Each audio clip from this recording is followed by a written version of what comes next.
Friends, कैसे हैं आप लोग। आज हम लोग पढ़ेंगे MAHN यानी master of arts in Hindu studies, जिसमें आज पढ़ेंगे MHN 005 के खंड 7 में इकाई 4 शक्तिपीठ, ज्योतिर्लिंग एवं धाम, जिसमें आज हम आपके लिए लेकर आए हैं रामेश्वर ज्योतिर्लिंग, नागेश्वर ज्योतिर्लिंग एवं विश्वनाथ ज्योतिर्लिंग के बारे में पढ़ेंगे। तो वीडियो स्टार्ट करने से पहले जो भी फ्रेंड्स हमारे चैनल पर नए आए हैं, कृपया चैनल को सब्सक्राइब कर ले और बेल आइकन को प्रेस कर दें, ताकि जो भी लेटेस्ट वीडियो हमारे चैनल पे आए वो सबसे पहले आपको मिल सके। तो आइए ज्यादा टाइम को न लेते हुए चलते हैं अपने टॉपिक पर। शक्तिपीठ, ज्योतिर्लिंग एवं धाम में रामेश्वर ज्योतिर्लिंग, नागेश्वर ज्योतिर्लिंग एवं विश्वनाथ ज्योतिर्लिंग के बारे में पढ़ते हैं। तो सबसे पहले हम रामेश्वर ज्योतिर्लिंग के बारे में पढ़ते हैं। तो आइए वीडियो के स्टार्ट करते हैं।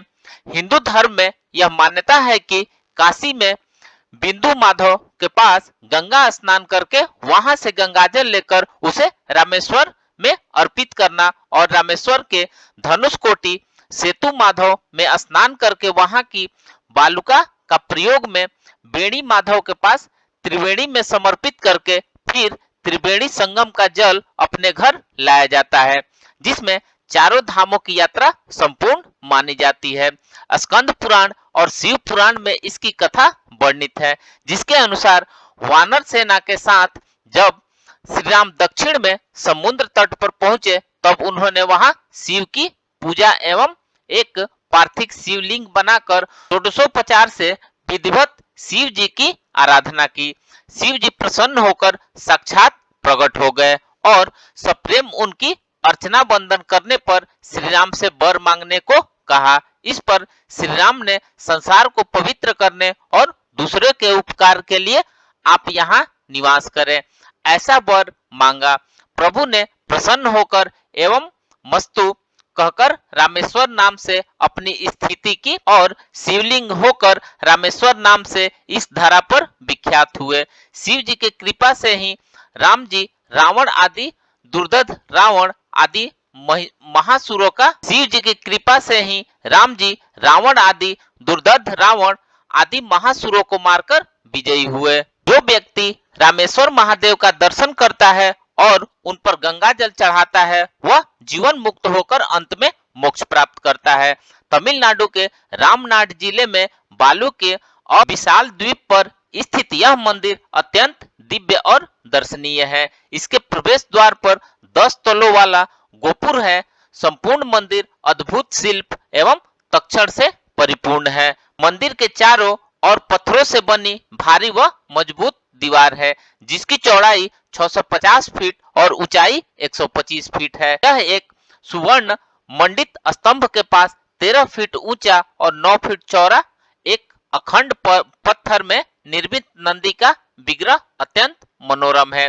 इस द्वीप पर संतान गणपति, वीरभद्र हनुमान, नवग्रह, अम्मन देवी आदि अनेक मंदिर है।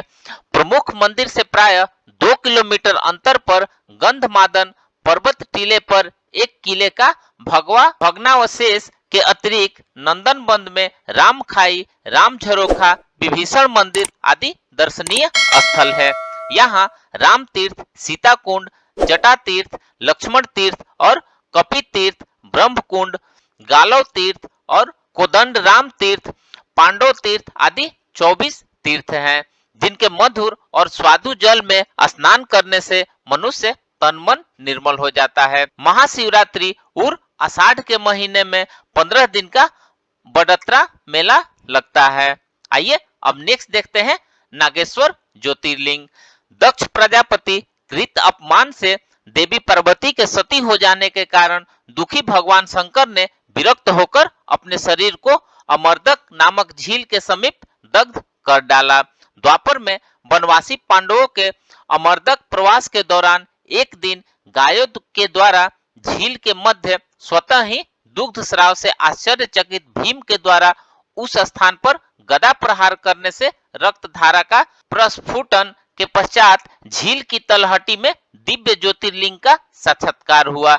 इस संबंध में प्राप्त एक और पौराणिक प्रसंगानुसार पश्चिमी समुद्री तट पर दारुक और दारुका दैत्यों के उत्पातों से त्रस्त ऋषियों द्वारा प्रार्थना करने पर और मुनि द्वारा अभिशप्त दैत्य भयक्रांत होकर समुद्र के बीच माया बल से निर्मित स्थान में रहने लगे और वहां पर भी निज स्वभाव बस लोगों को बंदी बनाकर कष्ट देने लगे।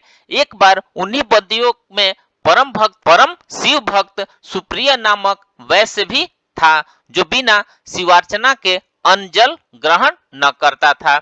जब इसकी सूचना कारागार रक्षकों ने अपने स्वामी को दी तो उन्होंने सुप्रिय की हत्या का आदेश दिया। इस पर सुप्रिय भगवान शिव की आराधना करने लगा और जैसे ही उसकी हत्या हेतु राक्षस उद्यत हुए, वैसे ही भगवान शंकर ने कुटुंबियों सहित राक्षसों का संहार कर डाला। किंतु दारुका, जिसे देवी पार्वती ने वर दे रखा था कि अनुरोध पर भगवान शिव ने इस महायुग के अंत में राक्षसी सृष्टि होने और दारुका को शासिक बनाने की बात स्वीकार कर ली। फिर सुप्रिय के निवेदन पर शिव जी और माता पार्वती वहां स्थिर हो गए और उनके ज्योतिर्लिंग का नाम नागेश्वर पड़ा। यह नामदेव जी और उनके गुरु विशोबा खेचर का स्मृति स्थान है। नागेश मंदिर का शिल्प सौंदर्य अतुल्य है। यहाँ सभा मंडप और गर्भगृह समान तरह पर है। नंदी का विग्रह लिंग के सामने न होकर मुख्य मंदिर के पीछे है। इस स्थान पर 108 शिवालय और 68 तीर्थ हैं। मंदिर के अंत रंग भाग में एक ऋणमोचन तीर्थ है। प्रत्येक 12 वर्ष में कपिलाष्टमी के समय काशी गंगा का पदार्पण होता है। इस समय इस कुंड का जल अत्यंत निर्मल दिखाई देता है। आइए अब नेक्स्ट देखते हैं विश्वनाथ।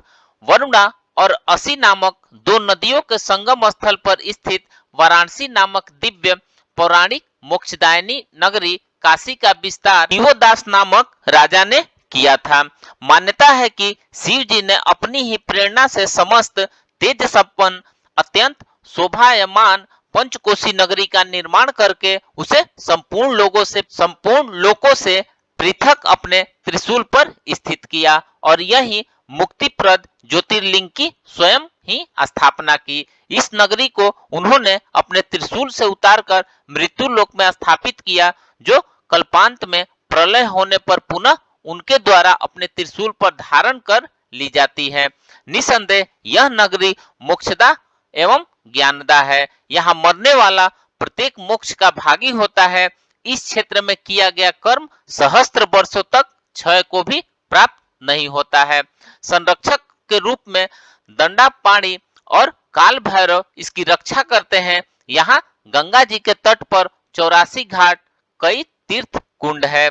यहाँ गंगोदक भूलोक का अमृत है। हिंदुओं की इस पवित्र नगरी का वैभव वैदिक काल से ही चला आ रहा है, जो यवन आक्रमणकारियों के द्वारा कई बार नष्ट करने के बावजूद आज भी शिव की कृपा और उनके ओजस्वी भक्तों के कारण उसी गर्व और मस्ती के साथ आज भी विद्यमान है।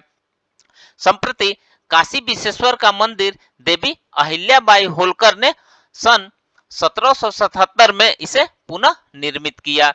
1755 ईस्वी में औंध के पंत प्रतिनिधि ने यहाँ बिंदु माधव मंदिर का जीर्णोद्धार कराया। 1852 ईस्वी में पेशवा बाजीराव ने काल भैरव मंदिर बनवाया। महाराजा रणजीत सिंह ने काशी विश्वनाथ मंदिर के शिखरों को सुवर्ण से मढ़वाया तो नेपाल नरेश ने प्रचंड घंट का दान किया।